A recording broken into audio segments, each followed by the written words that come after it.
Baruipur ফুলতলায় town ক্লাবের উদ্যোগে রক্তদান শিবির হলো। এবছর এই রক্তদান শিবির 19তম বছরে পদার্পণ করলো। টাউন ক্লাবের একনিষ্ঠ কর্মী বিধান সাহার অকাল প্রয়াণের জন্য এই বছর রক্তদান শিবির তার নামেই উৎসর্গ করেছে।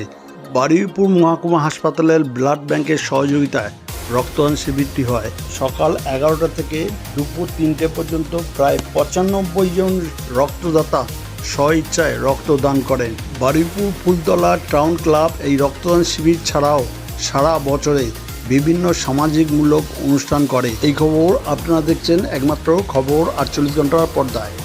নতুন নতুন খবর দেখার জন্য এই চ্যানেলটিকে সাবস্ক্রাইব করুন, পাশে বেল আইকনটি আছে তা প্রেস করুন।